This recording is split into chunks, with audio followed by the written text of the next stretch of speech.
and Chekhov was born in 1860 and died in 20th century in the first decade of 20th century, I mean in 1904. He was Russian dramatist and he was the inventor of the one-act play in English.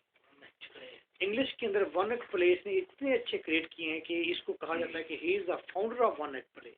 Shekhar का already आप drama पढ़ चुके हैं, bear. Clear? Bear कहाँ पे? BA में the bare. पहला drama था पपुआ एंड समनोफ वाला। One act play drama one act play नहीं पड़ेगा, वन एक्ट प्ले पड़ेगा। Okay. By profession he was a doctor. तो बहुत से लोगों से इंटरेक्शन हुआ इसका, बहुत से लोग मिले तो बहुत से लोगों की साइकी जानने का मौका मिला। ठीक। इसका सबसे बड़ा कमाल ये है कि he has produced tragic comedy. आप कहेंगे ट्रेजिक कॉमेडी तो शेक्सपियर भी प्रोड्यूस कर गया था, लेकिन शेखव ने जो ट्रेजिक कॉमेडी प्रोड्यूस की है क्वाइट नेचुरल है and fit to the moods and explanation of the modern man. Till that time, still, man cannot decide it. Even life is a tragedy or that is a comedy. कि जिंदगी मुश्किलात है, ये जिंदगी खुशियां है, जिंदगी मसाइब का नाम है खुशियों का। अच्छा ये मिक्स है, अच्छा मिक्स है। एट द सेम टाइम कभी कभी कोई चीज बड़ी मुश्किल और बड़ी मुसीबत लगती है, but with the passage of time जब आप उस मुसीबत से निकल जाते हैं तो आप उसको हंस देते हैं। अब कहते हैं मैं लो जी, मैं बचपन में अपने दोस्त का मैंने मुंह नोच लिया इसलिए उसने मेरी बैग की एक तनी तोड़ दी थी। आपको उस वक्त वो एलिमेंट बड़ा क्रूशियल लगा था, लेकिन इस वक्त क्या लगा, वो वही मुझे का केस है। आप इस बात को, इस सेंस को समझ रहे हैं ना? तो लाइफ इज नॉट डिसाइडेड।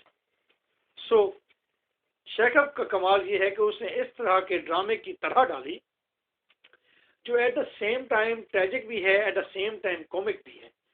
वही एलिमेंट, वही एक्टिंग, वही सिचुएशन, ट्रेजिक भी है, कॉमिक भी है।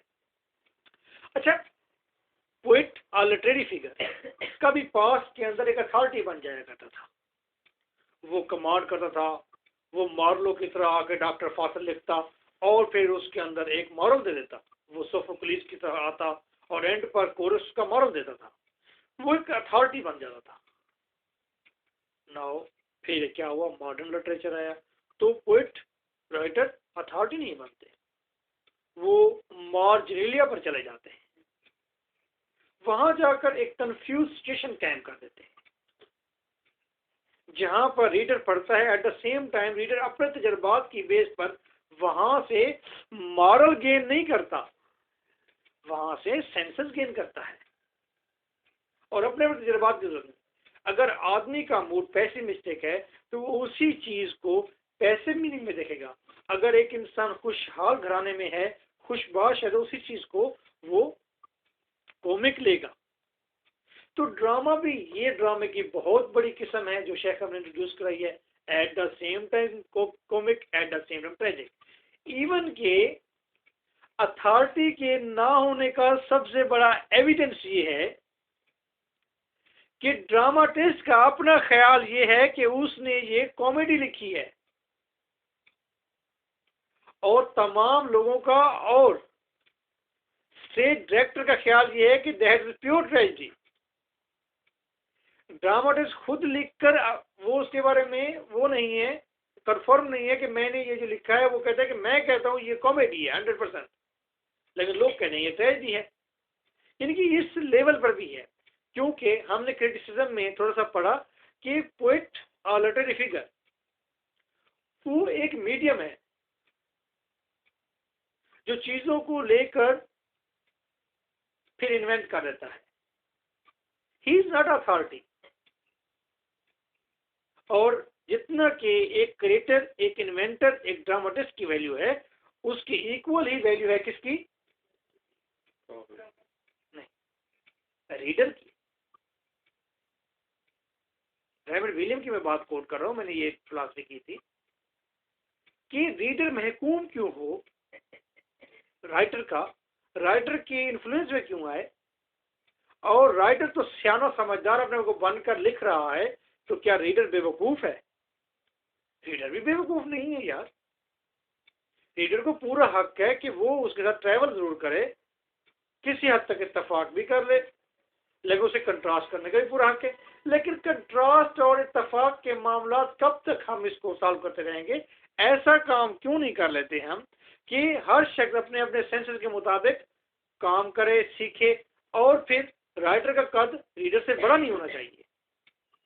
ये तमाम डिस्कशंस को देखते हुए हम कहते हैं कि शेखव ने जब ड्रामा लिखा है, ये ऐसी ट्रेजिक कॉमेडी है जो कि जिसकी बुनियाद आप कह सकते हैं कि कंसेप्ट शेक्सपियर ने दिया हो, लेकिन शेक्सपियर ने भी देखे, उसने ट्रेजिक एलिमेंट अलग रखे हैं, कॉमिक एलिमेंट अलग रखे हैं, दोनों को मिक्स नहीं किया।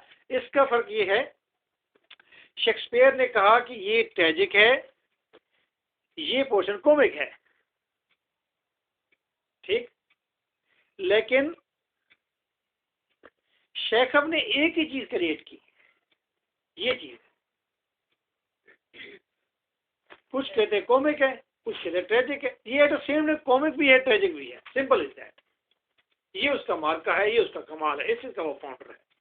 और लाइफ भी ऐसे है, और इसमें रीडर भी आजाद है कि कॉमिक है या ट्रेजिक है, दोनों एलिमेंट डिसाइड करे, या एट द सेम टाइम दोनों चीजें भी हो सकती हैं। एट द सेम टाइम एक दुखड़ा, एक मसला, एक के लिए वाकई बहुत बड़ा मसला होता है, तो दूसरे शख्स उसको देख रहा होता है, तो कह रहा होता है दैट इज वेरी कॉमिक है। तो शेखव अथॉरिटी नहीं बनेगा।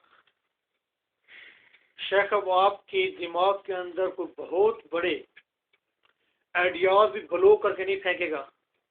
अगर आप इस ड्रामे से कोई बहुत कुछ को एक्सपेक्ट कर रहे हैं, तो आप एक्सपेक्ट ना करें। That is easy going drama, बस इजी गोइंग है, बस आप रीडिंग करेंगे, बस ड्रामा खत्म हो जाएगा। कोई बड़ा मॉरल नहीं आएगा, कोई ब्लो नहीं होगी, बहुत सारे पॉइंट सामने जरूर आएंगे, आप उन्हें टच करेंगे, देखेंगे, एंजॉय करेंगे, इजी रहना है। और आपने ये अंदाजा करना है कि you are going to study, बस कोई कॉमिक हल्की फुल्की चीज स्टडी कर रहे हैं। क्योंकि मॉडर्न ड्रामे की एक बहुत बड़ी क्वालिटी है कि रीडर को स्ट्रेस में नहीं लाना, रीडर को परेशान नहीं करना, रीडर को इजी रखता है, रीडर लाइट रहे। मुझे क्या मुसीबत है कि उसके सर पर ट्रेजेडी था, उसके सर पर चढ़ा दो, या उसको कॉमिक बहुत ज़्यादा बेहुदा कर दो। इजी को है, इजी हल्की, लेकिन सेंसेस जरूर है, सेंसेस जरूर देगा हल्की फुल्की। ओके, देखिए सबसे पहले हम इसके कैरेक्टर्स को डिस्कस करेंगे। पेज नंबर 6 है, intro part 2, page number 6। Mrs Lyuba Ranevsky, Lyuba Lyuba Lyuba Lyuba Ranevsky, रैनविस्की,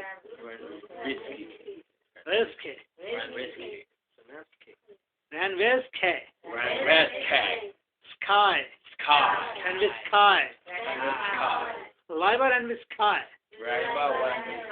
अब सही प्रोनाउंसिएशन आई है। अगर आप एज अ टीचर क्लास में ठहरे हुए हैं, आप कहेंगे लाइबा रैनविस्की, तो that will be other thing. अगर आप कहेंगे Lyuba Ranevskaya, that will be something other. Okay, she is a central character, central character है ड्रामे का। देखते हैं इसकी क्या क्वालिटीज हैं। Mrs Ranevskaya is a middle aged Russian woman, the owner of the estate. वहाँ पर एक एस्टेट है, एस्टेट से मुराद ये है एक उसका मतलब एक घर है, साथ उसकी ज़मीन है, साथ एक बाग है जिसका नाम चेरी ऑर्चर्ड। चेरी ऑर्चर्ड से मुराद है कि चेरी का एक बाग, ठीक है। जिनकी स्टेट हुआ करती है उनके फिर साथ बाग भी अपने हुआ करते हैं, लोग जाते हैं खाते थे। तो चेरी जो है ना, वो फालसे की तरह का एक छोटा सा वो फ्रूट है, बढ़िया इतना सा होता है सर, वो तो बहुत छोटा के लिए छोटे भी हैं, छोटा नहीं क्या इन दोनों के दरमियान में और फालसे के दरमियान में मसलन मैंने चेरी कोयटा की जो देखी है वो फॉल से बड़ी नहीं थी, फॉल से जितनी छोटी भी होती है, मैंने ठीक है। देखी हुई है। आपने उसकी स्मार्ट डंडी तक लंबी होती है, साथ हाँ जी। लगी होती है, और ब्लैकेश ज़्यादा होती है। तो चेरी का जो दरख्त होता है, ट्री होता है, उस पर वाइट मेरे ख्याल फ्लावर लगते हैं, ठीक है। हाँ, वाइट फ्लावर लगते हैं, श्योर, मुझे यकीन है। तो ये उस स्टेट की मालिक है, the owner of a state and a cherry orchard. Orchard का क्या मतलब है? Around with the story revolves, इसी रैनवेस्काय की गिर्द भी सारी स्टोरी रिवॉल्व करती है। She has faced tragedy many times in her life. वालेकुम अस्सलाम, कौन है? वो पढ़ने वाली शिवानी? बीए का स्टूडेंट। अच्छा, बैठे बेटा।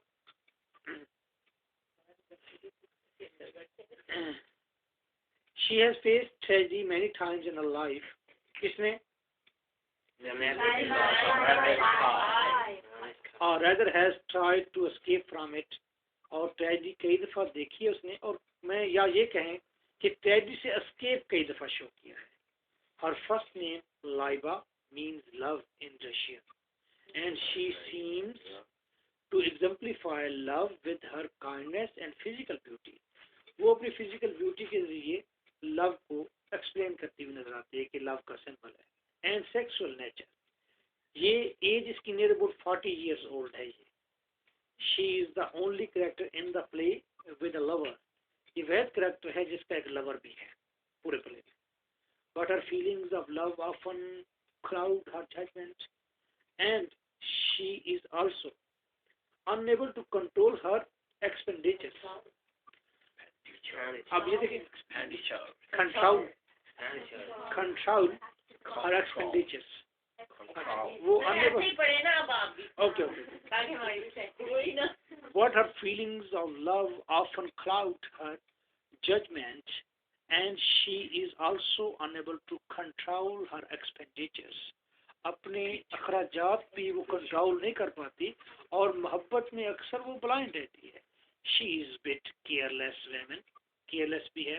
वेरी इंटरेस्टिंग कैरेक्टर, बहुत इंटरेस्टिंग है कि she is not she is very natural, something different character के आप देखेंगे कि लापरवाही मोहब्बत को सिंबलाइज भी करती है, पैशनेट भी नहीं है, रेशनल भी है थोड़ी थोड़ी, और एस्केप भी चाहती है, फेस भी करती है ट्रेजेडीज को। तो बड़ी डिफरेंट भी कैरेक्टर है।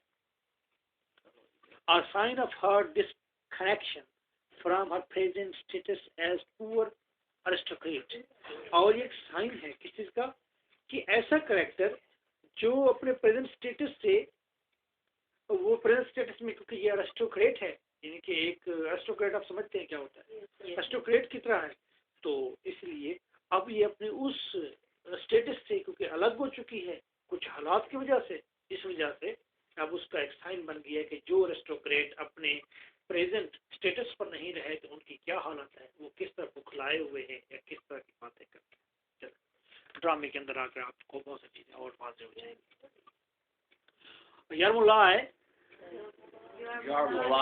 यरमुलाय लोफाकेन, ये रशियन नेम है ना, रशियन यरमुलाय लोफाकेन।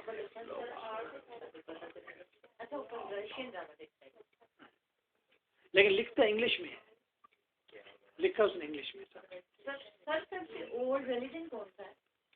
ग्रीक और हिंदुइज्म। हिंदुइज्म नहीं, बुद्धिज्म के।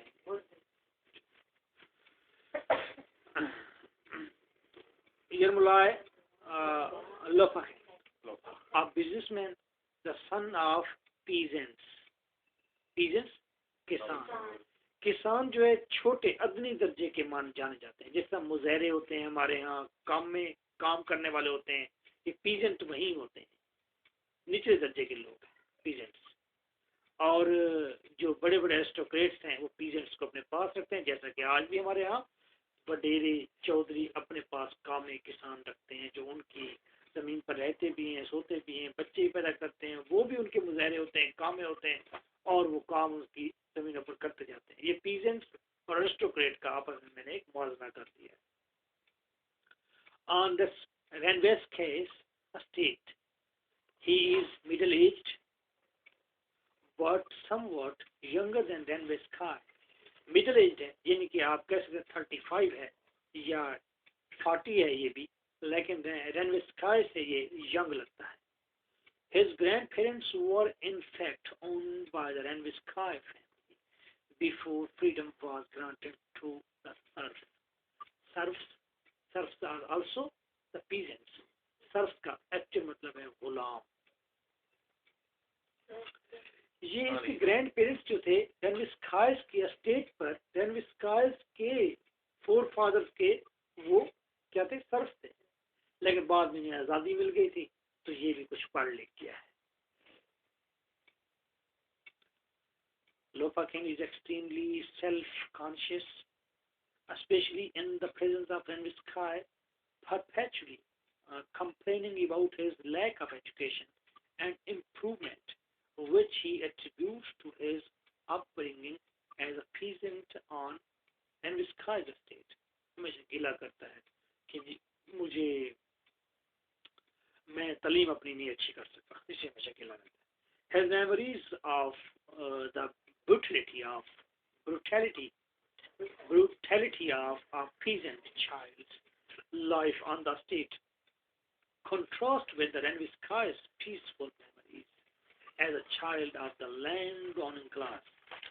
At the same time, जहाँ पर एरिस्टोक्रेट क्लास अपनी एस्टेट से अलग हो गई है, उनकी एस्टेट सारी खत्म हो गई है रशियन इनकलाब के बाद, जहाँ पर वो परेशान है, वहाँ पर ये पीजेंट जो फ्री हुए हैं ये भी अपनी बका के जंग लड़ रहे हैं और इनको अभी तक एहसास से कमतरी नहीं जा रहा है इनके अंदर से.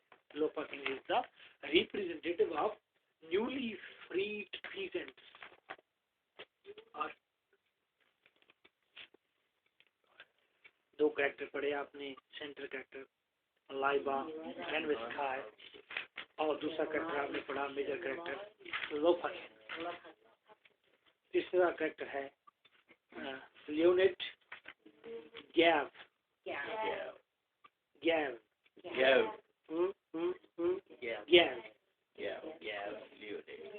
Gav is Renway Sky's brother. Renway Sky का भाई. He has several intriguing verbal habits. अजीब सालसी किस्म के हैबिट्स हैं, अजीब-ओ-गरीब हरकत करता है. Frequently use verbal tricks at odd, inapt, unsuitable times. अजीब-ओ-गरीब टाइम पर अजीब-ओ-गरीब किस्म की verbal trick करता रहता है, अल्फाज कहता रहता है. He also used to start early sentimental and rhetorical speeches until his niece Anya stops him. अब Anya जो है, she is a daughter of Liba and Sky. ये उसका क्या लगा, मामू लगा. Very good. तो वो अक्सर स्टॉप करती है, मामू चुप कर जाए. After which he always mutters, I am silent.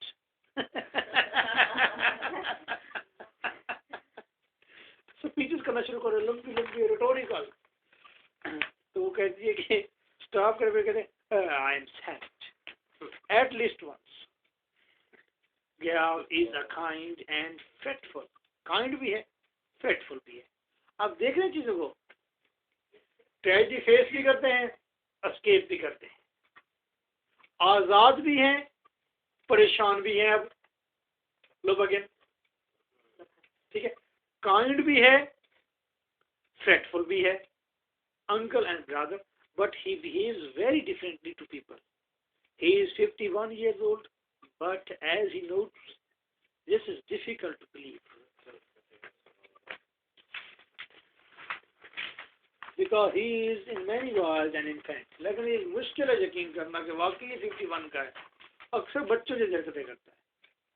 He constantly puts sweets into his mouth. अक्सर टॉफियां मुंह में घुसाई होती है. And insults people such as Lopa, with whom he disagrees, and has to be reminded to put on his jacket by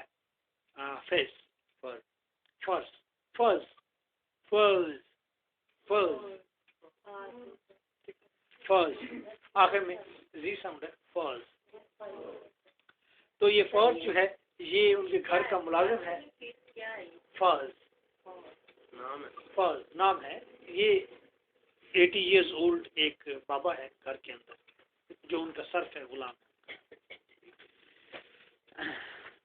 via Varya Varya Varya Varya Varya Varya is Renvesky's adopted daughter। ये adopted daughter है, उसकी real daughter नहीं है रेनविस्काई की।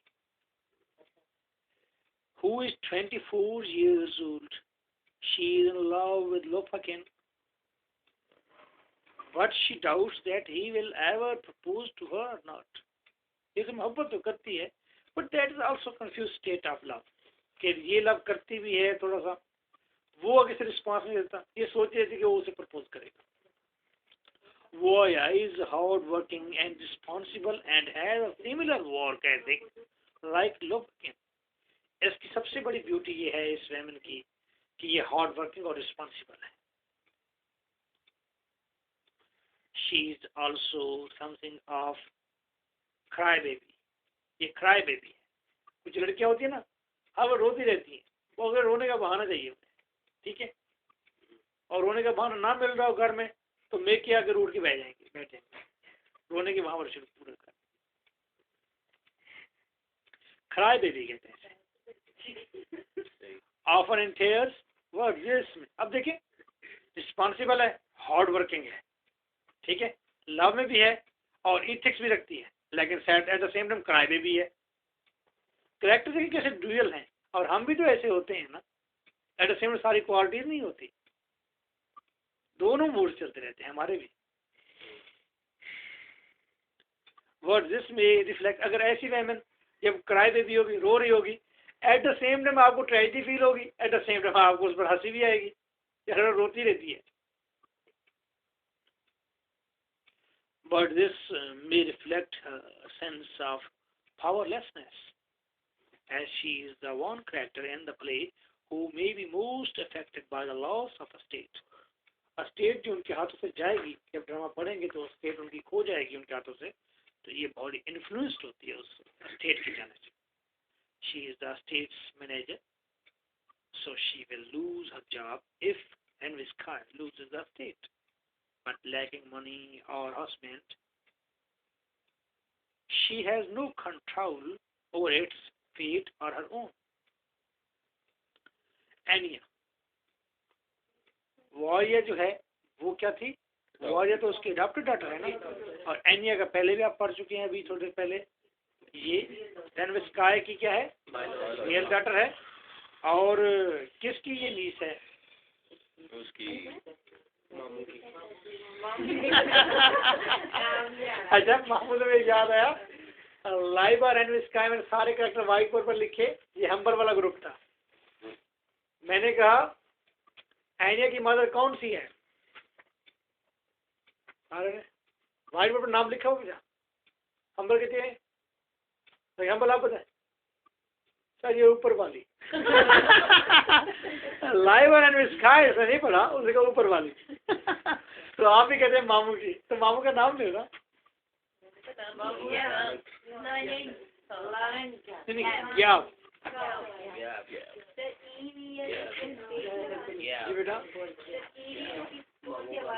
ग्याफ,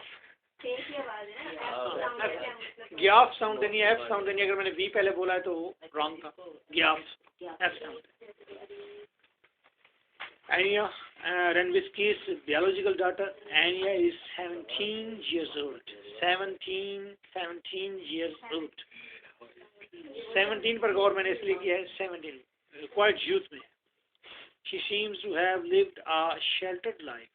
She greatly enjoys the company of Trofimov,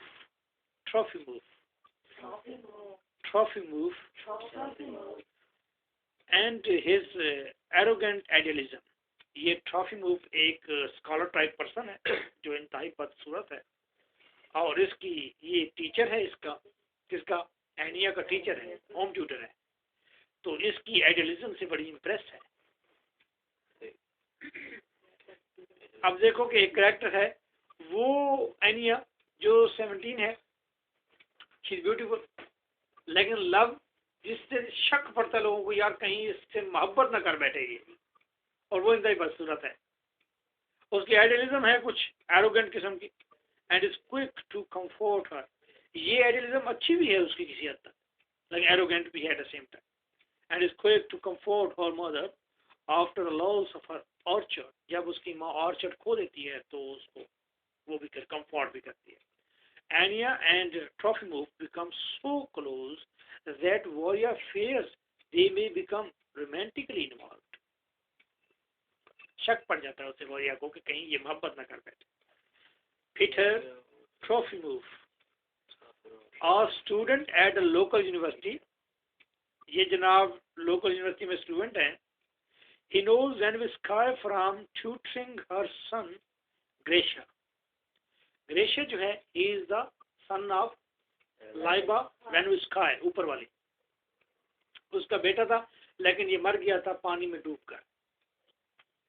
तो ये पहले उसको टीच करता था, अब ये एनिया को टीच करता है। लेकिन यूनिवर्सिटी में खुद भी स्टूडेंट है। लोफाकिन, लोफाकिन कौन था? बिजनेसमैन, ठीक है, पीजेंट था। Lopakhin refers to Trofimov as the eternal student. वो उसको छेड़ता है, कहता है ये जी इटर्नल स्टूडेंट है, दायमी स्टूडेंट है।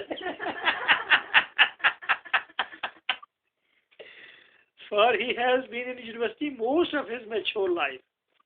He serves as a foil for both Lopakin and Renvisky. Foul जो है उसे कहते हैं इक्वल बट अपोजिट को कहते हैं। एक तो वो रेनविस्काय और लोपाकिन की इक्वल स्टेटस रखता है, लेकिन एट द सेम टाइम उनका जो कुछ वो लोग करते हैं ये वो नहीं करता, और जो ये सोचता है वो नहीं सोचते। अपोजिट से मुराद ये नहीं होता कि बिल्कुल ही मुखालिफ, अपोजिट से मुराद कि जरा मुनफरिद, थोड़ा सा मुनफरिद।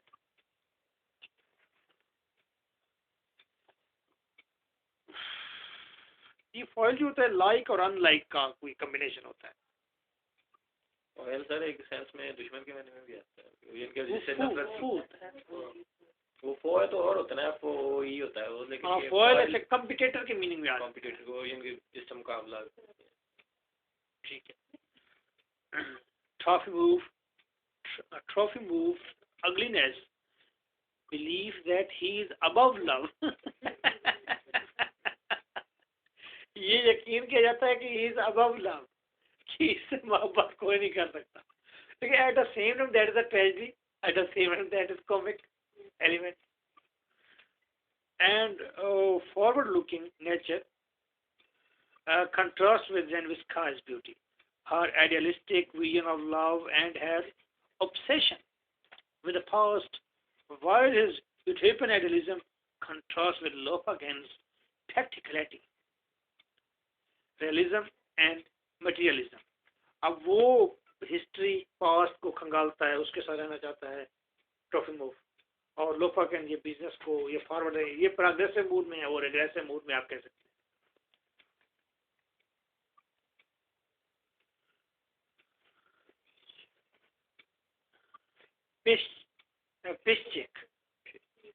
पिश्चिक है जी, बोरिस सैमनोव पिश्चिक, सिर्फ पिश्चिक याद रखेंगे, पिश्चिक याद रखेंगे,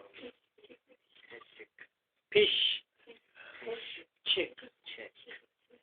a nobleman and fellow landowner, ये nobleman है जी, ये landowner है, who is like Renvisky in financial difficulties. Pischik is characterized mainly by his boundless optimism. कहता हूँ क्या बात है, Pischik की optimism boundless है, बहुत ज़्यादा पूरी उम्मीद है ये। He is a businessman, old age. He is always certain he will find the money somehow to pay for the mortgage that are due, but also be his continual borrowing money from Renvisky. हर वक्त बस पैसे आ जाएंगे जी, पे कर देंगे जो पैसे गिरवी के देने हैं, बड़ा optimistic. Pischik is something of a cartoon. His name in Russian means a squealer. Quailer appropriate for someone who never stops talking. बोलता रहता है. अच्छा जी, आ जाएगा लैबा के पास. ऐसा है लैबा, मुझे कुछ पैसों की जरूरत है. फिर पैसे लेने का फिर हो, कोई बात हो गई, मैं बेहोश हो रहा हूँ, मैं गिर रहा हूँ, मुझे संभालो. गिर पड़ेगा, पैसे मांगेगा, बोलता रहेगा. साथ ही आपने नोबल मैन भी लिखा. नोबल मैन से अमीर ज्यादा है. नोबल मैन का मतलब अमीर ज्यादा. शार्लेट, 4 रोटी आ गई फिर.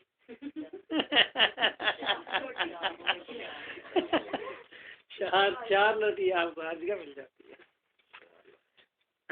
एनियाज गवर्नेस, ये एनियाज की गवर्नेस है. Charlotte traveled from town to town performing tricks such as the dive of death. When she was very young, before her father and mother both died, Charlotte is something of a joker, performing tricks for amusement of the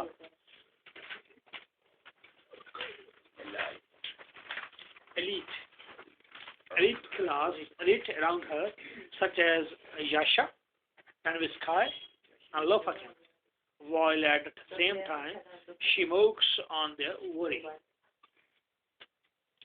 At the same time देखो कैसा character है कि at the same time वो लोगों को खुशियां provide करती है, जोकर काम करती है.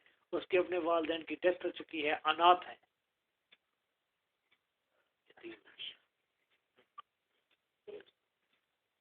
Fizz. And Viscai's 87-year-old manservant, Fizz, is always talking about how things were in the past on the estate. When the estate was prosperous and the master went to Paris by carriage instead of by train.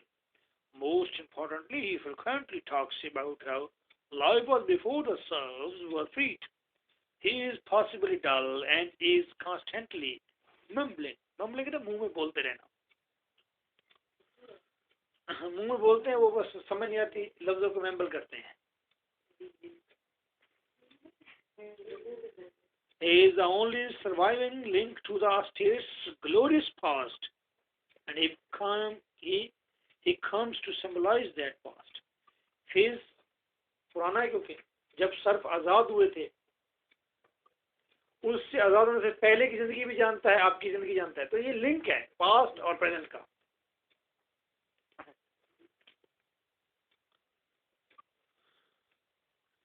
Simon येपिकोडोफ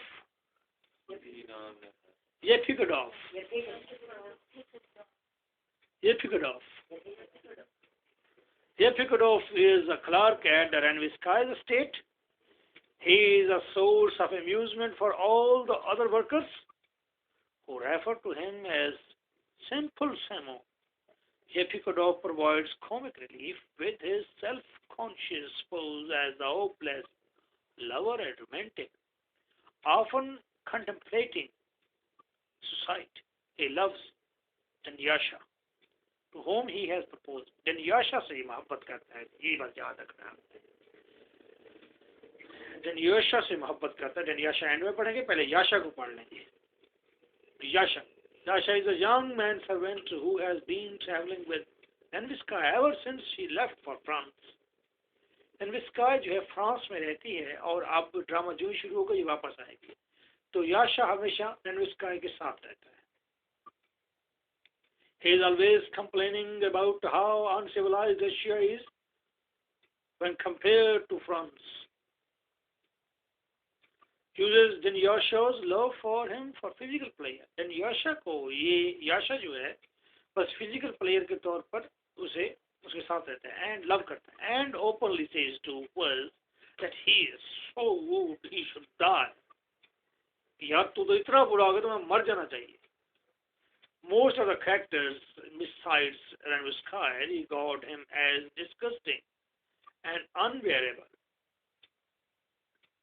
He has a strong taste for acrid smelling cigars. अच्छा जी, Danyasha जो है ये याशा से मोहब्बत करती है, याशा से थोड़ी मोहब्बत करती है. और Danyasha से कौन मोहब्बत करता है? ये भी करो. लेकिन ये सारे मोहब्बत के बाउंड लूज बाउंड है, कंक्रीट नहीं है। Amid on the Renvis's state, she functions mainly as a foil to Yasha, her innocent simplicity and love for Yasha, emphasizing and making clear his cynicism and selfishness. अब ये जब याशा से मोहब्बत करती है तो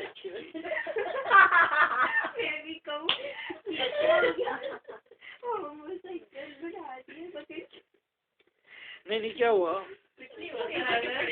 She is also the object of Chekhov's affections, a status about which she is very confused. Okay, these were the characters. भी बढ़ा दें क्लास में टाइम कोटेशंस हो जाएंगे, बस 4 कोटेशन है। ड्रामिक स्टोरी, हाँ स्टोरी बता दें। चलो जी, मैं स्टार्ट करता हूँ। एक मिनट चले सर। ओके,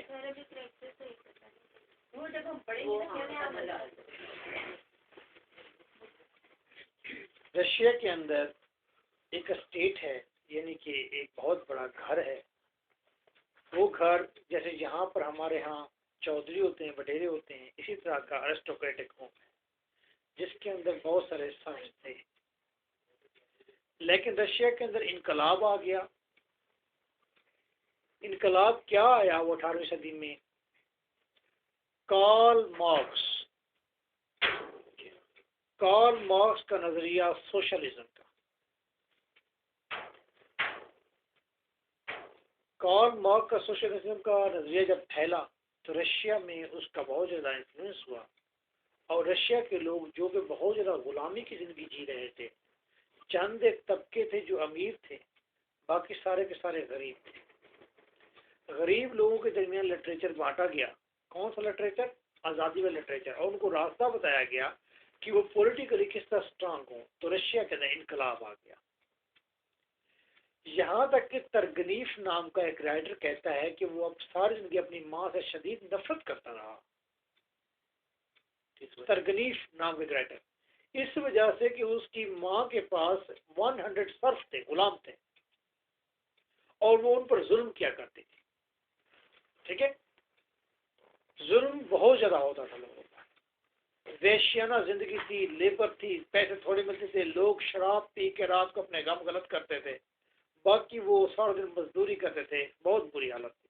और सर्फ जो है वो जिंदगी भर सर्फ रहते थे। और इवन के शेखव का फादर भी सर्फ था, और इनके फादर ने आज़ादी हासिल की थी पैसे देकर। इनकलाब जब आया तो खुल। अब ये इनकलाब के दौरान की सारा ड्रामा है। हुआ क्या है? हुआ ये है कि जब इनकलाब आया तो ये जो स्टेट होल्डर थे, लैंड लॉर्ड थे, जैसा कि मिसेस लाइबा रेनविस्काय है, तो ये लोग अपनी जान बचाकर लाइबा रेनविस्काय खुद तो चले गए फ्रांस, पीछे पूरी स्टेट हैंड ओवर कर गई बाकी लोगों के साथ। अब ड्रामा जो ही ओपन होता है, लोफाकिन और वारिया अडॉप्टेड डॉटर, लोफाकिन बिजनेसमैन, क्योंकि वो फैमिली फ्रेंड है इस वक्त और इसे स्टेट पर पला पड़ा है, वो है अब आजाद। वो इंतजार कर रहे हैं किसका? फ्रांस से वापस आ रही है। कौन? लाइबा रेनविस्काय। किसके साथ? अपनी बेटी के साथ। क्या नाम है उसका? एनिया। और उसके साथ कौन हो सकता है? याशा। याशा यहीं पर मौजूद है। पहले स्टेज पर कौन कौन मौजूद है? स्टेज पर वारिया, लोपागिन, डनियाशा, ट्रेफिमोव, फेज मौजूद है। क्लियर? ये कैरेक्टर। लाइबा जब वहां से आती है तो यहाँ पर आती है, उसको सबसे बड़ी परेशानी ये है, जब आके मिलती है सबसे पहले घर को देखती, कहती है बच्चों से झगड़ते करती, मैं यहाँ सोया करती थी, मैं यहाँ बैठा करती थी, मैं यहाँ पर मैं घर वापस आ गई हूँ, कितना अच्छा लगा, मुझे यकीन नहीं आ रहा मैं घर वापस आ गई हूँ, मुझे तो यकीन नहीं आ रहा। वो eight the same time comic लगता है, at the same time project लगता है। वो जब आती है उसके बाद उसको सबसे बड़ा प्रॉब्लम क्या है कि उसका चेरी ऑर्चर्ड बिक रहा है, नीलाम हो रहा है, क्योंकि उसने जो पैसे अदा करने थे, जो कुछ देना था वो नहीं दे पाई, फाइनेंशियल क्राइसिस में है। और अब देखिए उसके बेटे की भी डेथ हो चुकी है, उसके हस्बैंड की भी डेथ हो चुकी है, और फ्रांस के अंदर जो उसका लवर है उसने भी उसको कोई अच्छा रिस्पांस नहीं दिया। अब वो यहाँ पर आ गई है और यहाँ पर वो अजीब केयरलेसनेस शो करती है। उसको लोपाकन कहता है कि इस चेरी आर्चर्ड को हम ऐसे करते हैं, सारे चेरी ट्रीज खत्म करके यहाँ पर हम छोटे छोटे हट्स बना देते हैं और विजिटर यहाँ आकर रहेंगे, पैसे आएंगे, उसी पैसों से हम मुगेज दे देते हैं, जो पैसे देने हमने दे देते हैं। वो फिर लापरवाही करते हैं, कहते नहीं मैं चेरी आर्चर को कैसे बेच दूँ, ये हमारा खानदान है, ये वो, और इस तरह मशवरे चलते रहते हैं, गुफ्तगू चलती रहती है, और एंड ये होता है कि चेरी आर्चर जो है वो नीलाम हो जाता है और उसको परचेज लोफाकन कर देता है। और जब वो कमरे से इनका देश निकाला फिर होता है, ये वापस जा रहे थे फ्रांस तमाम लोगों के साथ, उस वक्त थड की आवाज आती है, यानी कि चेरी ऑर्चर्ड को काटा जा रहा होता है पीछे से, और ये निकलते हैं वहां से और फर्ज को घर के अंदर ही भूल जाते हैं वहीं पर। और एट द सेम टाइम ये कॉमिक भी होता है, ट्रेजिक भी होता है, इनके पास्ट को वहीं छोड़ के वो जो स्टेट थी जिसके लिए वो बचाना चाहते, जिसको जो उनकी निशानी थी, उसको उन्होंने खो दिया। लापरवाही भी दिखाई, बुखलाहट भी दिखाई, परेशान भी रहे, कुछ किया भी नहीं, हुआ भी नहीं इनसे। ये अजीब सी सिचुएशन थी, अजीब सा कैरेक्टर थे, ये सारा कुछ ये किए। एट द सेम टाइम एक चीज वादा जरूर होती है कि ये जो रशियन रेवोल्यूशन आई है, जब आर्चर्ड काटा गया, इट्स मीन दैट कि लैंड लॉर्ड्स रिमूव हो रहे हैं, कट रहे, खत्म हो रहे हैं, और रशिया के अंदर सोशलिज्म है, यू नो दैट सोशलिज्म है वहां पर, तो ये सर्फडम वहां पर खत्म हो गया है। ठीक है, हमारे यहाँ भी बादशाह निजाम था, ठीक है, तो फिर ये वो अकबर जहांगीर, ये सारे शहनशाह, यहाँ भी अब जमहूरियत आ गई है, सोशलिज्म नहीं आई तो जमहूरियत जरूर आ गई। ठीक, दैट वाज द ड्रामा।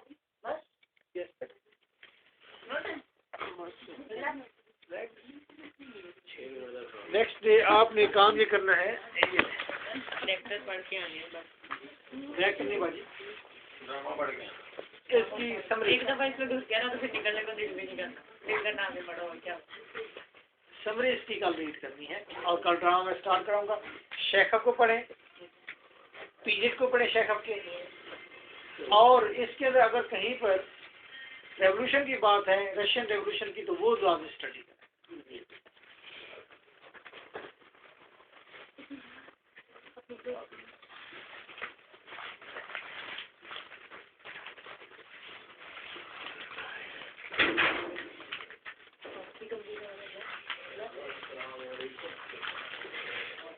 ऊपर से गैस भी नहीं आती हमारी, तो हमारी गैस ही ना, तो दोपहर की रोटी भी नहीं खाई, सुबह नाश्ता भी मैं करती साहब आ गए हैं, सुबानी साहब, इंजीनियर भी आ गए, आ जाए, दोनों अंदर आ जाए।